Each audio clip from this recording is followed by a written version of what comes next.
Assalamualaikum warahmatullahi wabarakatuh. Sampurasun, salam somya. Halo wargi Cianjur yang sudah bergabung di live Instagram RSUD Sayang dan yang sedang menonton. Kumaha damang, semoga dimanapun dan kapanpun selalu sehat. Akhirnya setelah libur panjang dalam Hari Raya Idul Fitri ini, podcast dokter kita kembali hadir nih. Jadi Grisel dan kru yang bertugas sebelumnya mau mengucapkan selamat Hari Raya Idul Fitri. Mohon maaf lahir dan batin apabila ada kesalahan ya wargi Cianjur. Gak apa-apa walaupun udah lama tapi vibes lebarannya masih terasa. Ya, gimana THR-nya masih ada? Oke, gak usah ditanya ya. Kalau itu kayaknya udah mulai menipis ya THR-nya, tapi gak apa-apa, kita semangat lagi aja untuk menjemput rezeki gitu. Hari ini dalam rangka Hari Bising di tanggal 24 April 2023, tentunya Grisel akan ngobrol-ngobrol sama dokter spesialis THT. Betul ya dok? Ya, betul. Dokter spesialis THT, Dr. Eman Sulaiman SPTHT BKL MH. Oke. Dokter spesialis THT bedah kepala dan leher. Nah, dalam rangka Hari Bising ini tentunya kita akan membahas mengenai bising. Jadi boleh untuk wargi Cianjur yang punya pertanyaan seputar bising nih gitu ya.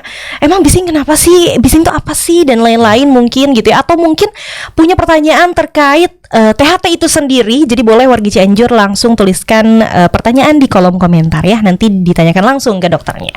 Oke, dokter kumaha damang? Alhamdulillah Alhamdulillah, sehat, alhamdulillah sehat ya dok ya. Gimana hari ini sudah melakukan aktivitas banyak kan dok? Ya, insyaallah alhamdulillah sudah banyak aktivitas mulai dari bangun tidur kemudian sampai ke sini. Alhamdulillah Allah kasih rezeki berupa kesehatan sehingga saya bisa nyampe di sini dan akan segera insyaallah akan sedikit berbagi. Alhamdulillah, wow. Kebisingan tadi yang telah disampaikan begitu. Betul dok. Oh iya juga, dokter juga sebelumnya adalah dokter yang sudah bergabung di RSUD sejak lama. Iya. Tapi sempat menghilang. Sempat nggak menghilang, mencari suasana baru dulu, kemudian kembali lagi gitu. Yeah. Jadi selamat datang kembali dokter di RSUD Sayang. Terima kasih. Jadi sedikit informasi dari tahun 2015 ya sampai 2015 ya dok. 2020 sempat mencoba berpindah ke lain hati. Kemudian ya akhirnya CLBK kembali. Aduh, cinta lama bersemi kembali ya, kembali lagi. Alhamdulillah dok, alhamdulillah sekali ya. Jadi dokter kembali hadir lagi di RSUD Sayang. Jadi sekarang bisa ada dokter dan dokter Isma juga ya dok ya. Alhamdulillah.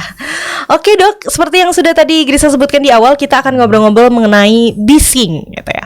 Kita juga sebetulnya sudah pernah podcast di tahun sebelumnya. Betul. Tepat juga di Hari Bising mengenai bising juga. Tapi nggak apa-apa, kita akan recall lagi nih untuk wargi Cianjur untuk mengingatkan kembali dan supaya wargi Cianjur terus awareness-nya tuh terus terbangun gitu ya dok ya gitu. Dan Grisel juga akan nge-recall lagi nih diri Grisel gitu tentang kebisingan ini bising gitu ya. Oke. Sebelumnya mungkin Grisel akan masuk ke bising itu apa sih dok? Mungkin kayak orang lain ada yang belum paham juga tentang bising itu sendiri apa? Oke. Bismillahirrahmanirrahim. Bismillah, alhamdulillah, wassalatu wassalamu ala rasulillah wa ala alihi wa sahbihi ajmain, amma ba'd. Pertama-tama mari kita panjatkan puji dan syukur pada Allah Ta'ala yang atas berkat nikmat dan karunia-Nya. Ya, tentu dengan segala kenikmatan baik itu berupa umur, kesehatan dan tentunya waktu luang sehingga kita bisa berkumpul, bisa hadir di podcast kita kali ini sehingga kita bisa berbagi kepada wargi Cianjur. Adapun tema pada podcast kali ini adalah memperingati Hari Kesadaran Bising Sedunia yang selalu diperingati pada tanggal 24 April dan kebetulan qadarullah memang pas sekali saatnya, momennya pas hari ini begitu. Memang sebagai praktisi kesehatan yang bergelut di bidang telinga dan pendengaran, kami diberikan amanah dan kewajiban ya untuk memberikan pemahaman, memberikan wawasan kepada masyarakat, terutama memang berkaitan dengan kebisingan ini. Nah, bising itu bisa kalau dengan kata sederhana ada suara yang tidak dikehendaki, ya, dengan intensitas yang tentunya tinggi di atas ambang yang sehat, yang normal, yang masuk ke dalam telinga seorang manusia dalam jangka waktu yang lama. Dan bila ini terjadi terus-menerus, kemudian dengan intensitas yang cukup tinggi, baik itu disadari ataupun tidak, nantinya akan mempengaruhi baik itu sisi psikologis, ya. Kalau orang kena bising kan, misalkan kita lagi tidur, tetangga nyetel musik kencang kan, jadinya bawaannya marah-marah, stres, ya.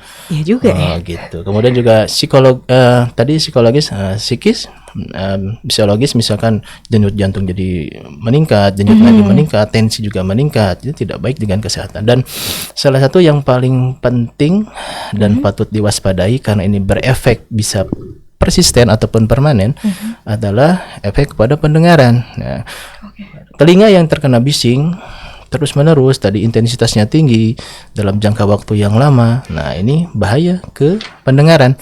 Pada saat telinganya terganggu, nah ini yang jadi titik poinnya adalah telinga ini tidak bisa diobati, dan kalau untuk mendengar ya hanya bisa dengan alat bantu dengar pada ujungnya. Nah itu makanya organ ataupun indera yang telah Allah berikan kenikmatan yang begitu besar, begitu telinga dan pendengaran, memang harus kita jaga. Oleh karena itu saat ini saya di sini akan mencoba berbagi mengenai pentingnya pendengaran, pentingnya mencegah telinga ini dari kebisingan, begitu Mbak Desa. Jadi bahaya banget kalau gitu ya, Dok ya. Betul. Bisa menyebabkan tadi dari psikologis dan psikisnya juga gitu. Iya betul. Oke. Jadi sekarang sebenarnya nge-recall lagi gitu. Tadinya kayak ya udahlah gitu, mendengar kebisingan kayak kita acuh tak acuh gitu loh, Dok, kayak ya udahlah gitu. Padahal bisa sangat berpengaruh ya. Betul. Makanya ada memperingati hari bising ini gitu ya, Dok ya. Betul. Jadi bukan hanya seremonial yang utama, jadi memang justru pada saat ini kita tingkatkan awareness itu tadi ya, betul, dari masyarakat akan pentingnya kebisingan. Karena kan ya seiring dengan berkembangnya zaman, pada saat seperti ini kan di mana media elektronik, HP, media digital lain ini sangat-sangat menjamur lah ya. Terutama misalkan anak-anak sekolah, anak-anak lulusan sekolah yang sejak dini sudah terpapar dengan gadget, pemakaian earphone, headset yang mungkin anak-anak itu nggak paham, bahkan betul, juga orang tuanya juga nggak mengerti ini bahayanya. Iya. Misalkan ada beberapa pasien yang datang ke saya, seorang anak perempuan SMP perempuan mengeluh sudah penurunan pendengaran. Setelah digali, ternyata ada riwayat penggunaan headset, ya, mendengarkan musik mulai dari malam bahkan sampai terbawa tidur. Waduh. Jadi tidur pun dengan diiring musik yang tentu dengan intensitas suara yang keras dalam jangka waktu yang lama, sehingga qadarullah setelah dicek memang gangguan pendengaran cukup berat, dan saat ini sudah dicoba dengan terapi pengobatan dan qadarullah memang tidak bisa diselamatkan lagi. Dan akhirnya ya mau nggak mau untuk mendengar ya memakai alat bantu dengar, usia sekitar 15 tahun lah. 15 tahun, iya, Dok? Begitu. Waduh, itu 15 tahun maksudnya masih sangat muda. Betul, ya gitu, maksudnya masih panjang perjalanan gitu loh, Dok. Gitu kan. Iya, mungkin Mbak bisa bayangkan ya, orang tua yang sudah sepuh ya karena memang gangguan fungsi pendengar oleh karena faktor usia degeneratif. Saat kita tawarkan alat bantu dengar pun mereka akan mikir, aduh, pakai alat bantu dengar ini aib lah ya, malu. Apalagi anak perempuan, anak usia 15 tahun harus memakai alat bantu benar, bagaimana coba perasaannya gitu, apalagi orang tuanya juga melihat hal seperti ini. Nah, oleh karena itu memang titik poinnya di situ, jadi kesadaran akan bahaya bising.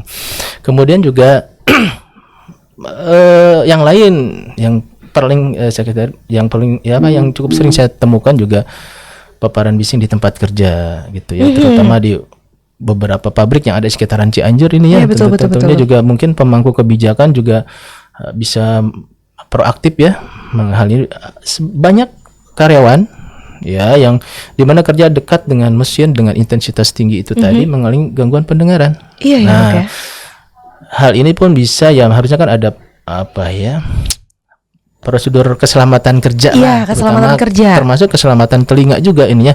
Apakah menggunakan alat pelindung yang memadai dan saya tanya juga memang masih cukup kurang ya mengenai kesadaran baik itu dari karyawan ataupun dari manajemen perusahaan mengenai kebisingan ini, dan angkanya justru yang paling tinggi itu didapatkan dari paparan bising di tempat Dari kerja. tempat kerja ya, Dok? Oke, Waduh. begitu. Sayang banget gitu ya. Harusnya tempat kerja tuh melindungi banget gitu. Iya, Karena sekarang tuh juga ada kan yang namanya keselamatan kerja. Harusnya sangat aware. Mungkin kayak kita sih memang ya udahlah bising kayak gitu doang. Nah itu dia kan apa namanya tuh mindset yang ada nih gitu ya di masyarakat biasanya kayak gitu. Ya udahlah gitu kan, cuman bising gini doang gitu kan. Kayak misalnya di tukang las juga nggak sih, Dok? betul. Kayaknya kalau misalnya Grisel lihat gitu ya, yang dipakai sama amang-amangnya, bapak-bapaknya tuh hanya pelindung untuk muka aja gitu ya, kayak iya, kaca. betul. Dia tidak menggunakan apa namanya penutup telinga gitu untuk melindungi. Padahal itu sangat amat berbahaya. Iya, beberapa kasus juga ada selain tadi di tempat di pabrik, kemudian juga ada yang riwayat di pertukangan, ya entah itu mesin bor, gergaji, Iya, kayak gitu ya, Dok ya. mesin gerinda gitu, itu juga bising sekali. Dan beberapa tahun memang sih tidak seprogresif yang tadi anak perempuan, tapi memang akan lebih dini ya, jadi kan Lebih cepat gitu, Dok. lebih, jadi misalkan usia 60-an ke atas baru mulai ada penuh pendengaran. Ini usia 40 ke atas sampai 50 udah mulai nggak dengar. Nah, itu memang Oke. dengan proses degeneratif yang dihasilkan menjadi lebih cepat dan lebih progresif begitu. Oke. Tapi bukan artinya maksudnya setelah kita mendapatkan bising langsung seperti itu berarti ada jangka waktunya, dan ini dia yang harus kita apa namanya tuh pikirkan ya, Dok, efek setelah ini gitu kan. Oke. Gitu aja kalau misalnya Grisel mendengar suara pohon yang ditebang, udah bawaannya marah-marah kayak berisik banget gitu ya. Sangat terganggu gitu. Jadi sangat bahaya ya, Dok. Seberapa bahaya sih, Dok, kalau misalnya tadi kan penurunan pendengaran bisa sampai maaf tuli gitu? Iya, betul. Sehingga makanya dikasih alat bantu dengar itu kan tentu Karena- ketulian. Nah, ketulian ini kan nanti misalkan ada seseorang yang terkena bising kemudian mengeluhkan gangguan pendengaran, nah, secara objektif kita periksa dengan ada audiometri ya, namanya audiometri, oke. dan kebetulan sudah ada kembali di Di RSUD sayang udah ada ya, Dok ya? Alhamdulillah. Oke. Nah, nanti dilihat derajat tulinya itu apakah derajat ringan, sedang, berat, ataupun sangat berat. Biasanya kita pakaikan alat itu di derajat sedang ke atas, sedang, berat, dan sangat berat. Nah, kenapa? Karena memang dengan intensitas percakapan biasa, yang derajat sedang ke atas itu akan mengalami kesulitan. Ya, kalau orang Sunda mah haho gitu, haho gitu. Saat ngomong tuh haho lagi. Jadi memang mulai terganggu. Nah, itu memang di situ perlu alat pendengaran. Bisa dibayangkan jika seorang usia yang masih produktif, kemudian kerja yang berkaitan dengan interaksi komunikasi dengan orang sekitar, pada saat gangguan pendengaran tentu kan bermasalah. Iya, Misalkan instruksi dari atasan akan diterima selalu salah, ya, kemudian percakapan dengan teman kantor kerja juga bermasalah gitu ya, yang pada akhirnya tentu kualitas ya, kemudian kualitas kerjanya tentu akan menurun. Kemudian juga mungkin ada sedikit rasa kayak depresi gitu, aduh minder kok gua nggak bisa denger gitu kan. Itu ya memang, jadi awalnya memang gangguan pendengaran, tapi pada akhirnya tentu akan mempengaruhi kualitas kerja, kualitas kehidupannya secara umum juga akan terganggu. Iyalah, betul, Dok, betul. Ya. Kalau hening aja kadang salah lagi kan ya, Dok. Bising salah, hening juga salah, guys ya. Kadang kalau misalnya kita hening banget, nih kayak ini nggak ada suara banget nih, ini kenapa ya gitu, pasti bertanya-tanya juga gitu ya. Jadi mending kita aware banget deh sama hal ini gitu ya. Kita sayangi juga sesuai dengan tema tahun ini ya, Dok. Temanya adalah Protect your hear, protect your life. ya, lindungi pendengaranmu, lindungi kesehatanmu ya gitu. Jadi hal-hal yang kadang kita pandang sebagai hal yang sangat sederhana gitu ya, bisa mengakibatkan hal fatal juga gitu, wargi Cianjur. Jadi kita harus betul-betul sangat aware banget terhadap ini. Kalau ngomongin soal tadi selain pengecekan, karena kalau misalnya pengaruh dari bising ini kan berarti harus ada tes dan check and recheck gitu, Dok? Iya, betul. Itu kayak gimana aja selain tadi audiometrik ya, Dok? Jadi Apakah ada perbedaan gitu? Telinganya? iya. Dilihat dulu. Oke, jadi memang kalau seseorang datang ke THT, ke dokter THT dengan gangguan pendengaran, tentu akan kita lakukan anamnesis, pertanyaan-pertanyaan untuk menggali berkaitan dengan gejala gangguan pendengarannya tersebut. Kemudian juga kita lakukan beberapa pemeriksaan fisik yang sederhana dengan melakukan evaluasi langsung ke luyang telinganya. Apakah memang gangguan pendengaran ini akibat hal lain? Misalkan ada yang misalnya di gangguan telinga luar, adanya kotoran yang menumpuk juga bisa gangguan pendengaran. Adanya infeksi bisa, ataupun misalkan gangguan pendengaran berupa gendang telinga yang robek bisa. Ataupun memang ada gangguan infeksi di telinga tengah, ada riwayat batuk pilek yang lama sehingga menyebabkan peradangan yang menjalar dari hidung ke telinga. Kemudian juga digali juga mengenai paparan bising ini gitu. Kalau gangguan pendengaran lain, misalkan ada kotoran, kita bisa bersihkan. Gangguan pendengaran oleh karena infeksinya kita coba obati dan biasanya membaik. Bolong sekalipun masih bisa kita operasi, tambal gendang telinganya. Bolong sekalipun bisa. Ya, masih bisa, ada ikhtiar, ada upaya untuk bisa kita lakukan. Tetapi kalau karena bising ini, kenapa? Karena yang diserang adalah langsung sarafnya. Oh, oke. Hair cell, inner hair cell, awalnya outer hair cell, inner hair cell rusak. Ya, irreversible memang. Ya, ada ketidakmampuan impuls yang diberikan harus lebih tinggi dari pada umumnya, sehingga ya gejalanya itu ketulian yang permanen itu tadi. Gitu. Ngeri. Ngeri banget ya, Dok. Betul. Terus kalau gitu kita bisa mencegah itu nggak sih, Dok, sebetulnya? Kalau misalnya ini kan kayak oke, kita hindari hal-hal yang bising, kayak misalnya kita pakai earphone ya dengan volume yang ini. Tapi bagaimana cara kita selalu menghindari itu gitu? Ya, tentu yang pertama adalah mengetahui dan sadar akan bahaya dari kebisingan itu, karena tidak kita sadari banyak titik-titik spot-spot yang sebagai penghasil bising itu. Misalkan arena bermain anak di mall, bising. Bisa dicek dengan sound level meter, bisa di-download di HP juga sound level meter. Mungkin juga Bargici aja juga nanti bisa ngecek di tempat permain itu berapa ambang batas ambang kebisingan di tempat tersebut. Ambang batas kebisingan yang normal masih kita tolerir adalah sampai dengan 80 desibel. 80 desibel ya, Dok, ya. Di atas itu ada aturan-aturan khusus. Misalkan 90 nanti harus berapa jam, 100 lebih sedikit lagi paparan waktunya. Jadi semakin tinggi intensitas suaranya semakin keras, toleritas dari telinga untuk mendengarkan itu menjadi semakin sempit, semakin sedikit gitu ya. Nah, kemudian juga misalkan tadi di tempat kerja ya, kemudian mungkin di motor, kendaraan bermotor dengan gas warang-wareng ya itu makanya kadang ya bukannya apa-apa ya, jadi bising knalpot itu ya, itu juga selain berbahaya bagi pendengaran juga nanti bahaya karena didoain oleh orang yang siap mudah gigit gitu. Iya betul ya, warga Cianjur.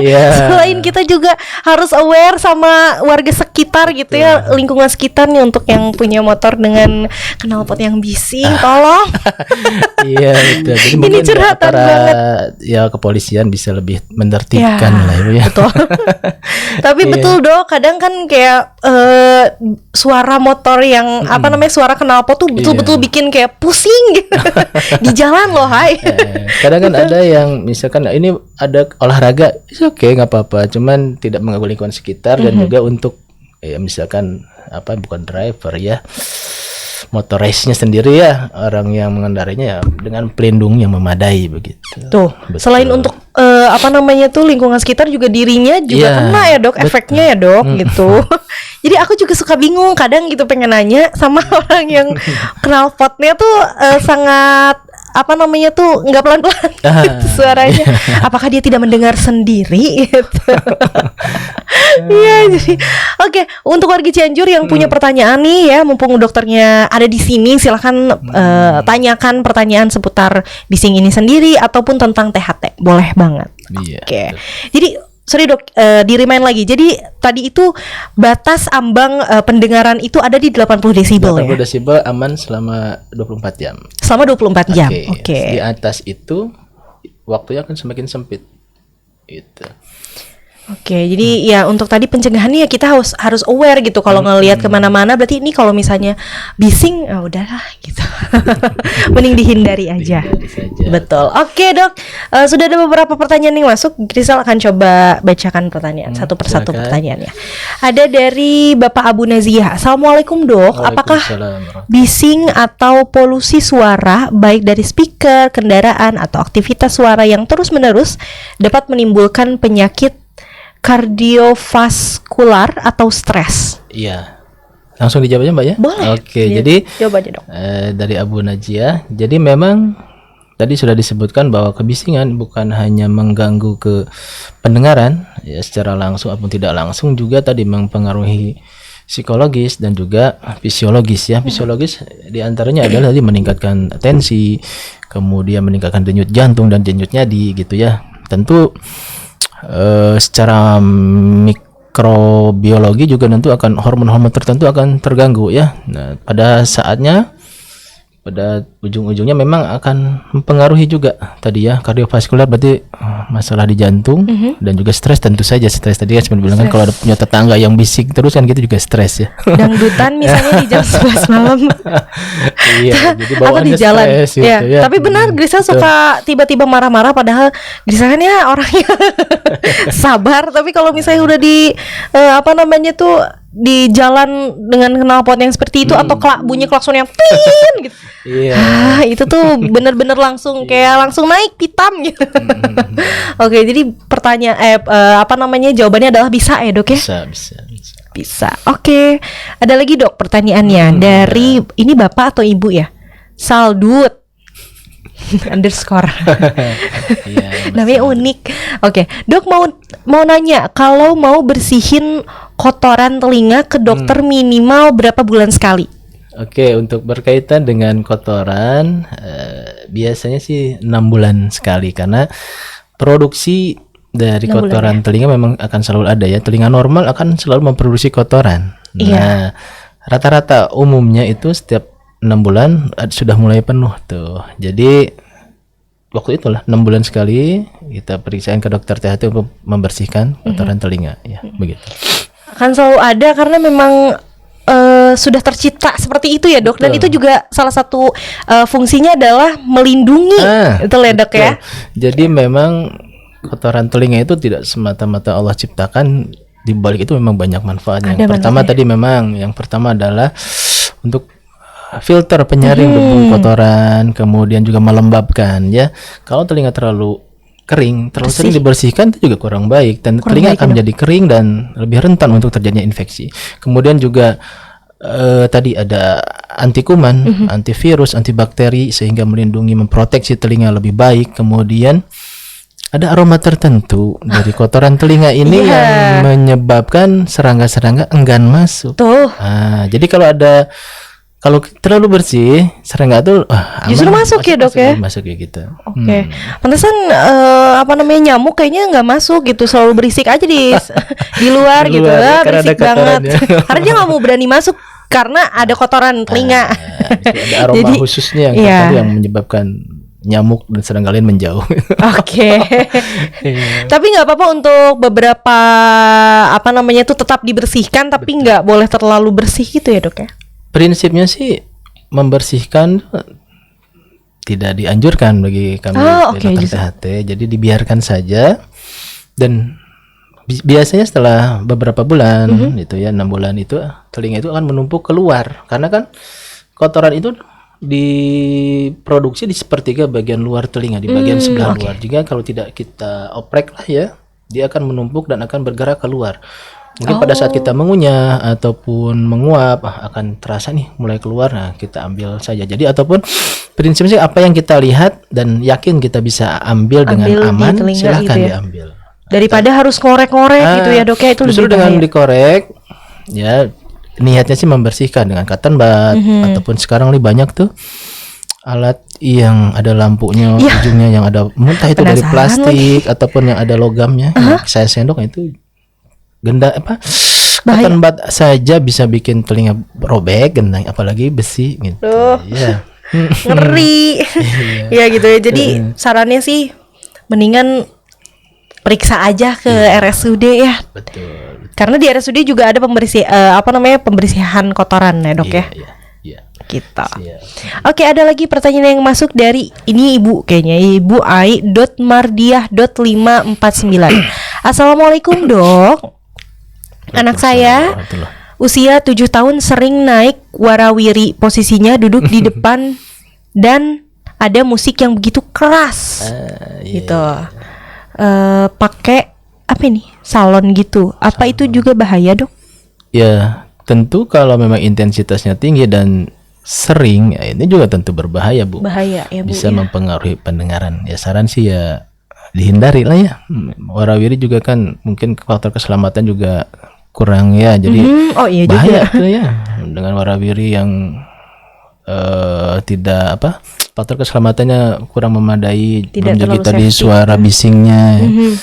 Memang beresiko, iya betul bisa beresiko. Tergantung dari tadi intensitas dan paparan Betul. suara. Semakin keras, semakin lama, Semakin semakin mungkin telinga anak ibu terganggu begitu. Waduh, mending dihindari aja, Bu. Hindari ya. aja. Hindari aja, cari yang aman. Iya. Oke, ada lagi, Dok, pertanyaan yang masuk dari Bapak Randi Rizky Rifazar. Assalamualaikum, Dok, izin bertanya. Di masyarakat masih ada tradisi gebrak pada bayi baru lahir. Apakah itu berbahaya pada bayi, Dok? Nah, saya bertanya dulu, yang gebrak tuh ya bang bagaimana, Mbak? Saya belum terlalu paham nih. Gebrak tuh digebrak digimanain Gebrak. begitu. Tapi Garisa pernah lihat kayaknya videonya pernah seliweran deh. Jadi kayak dia tuh digebrak gitu ya. Jadi bayinya tidur, Iya. kemudian bantalnya yang digebrak ya. Oke. Iya, prinsipnya gini sih. Jadi selama itu suaranya bisingnya tinggi dan tingkat exposure-nya ke telinga secara langsung tentu akan beresiko. Ada kalau paparan bising berkaitan dengan musik ataupun suara-suara di tempat kerja kan ini bersifat kronik ya, progresif. Ada satu lagi ya paparan bising yang eksplosif seperti senapan ataupun suara petasan. Nah, ini tidak perlu waktu lama karena intensitas yang sangat begitu tinggi bisa menyebabkan gangguan, kerusakan baik itu saraf ataupun gendang telinga juga bisa otomatis robek tuh. Waduh. Ya, jadi ada beberapa kasus main petasan, takbiran, Iya. meletus di pinggir telinga, Waduh.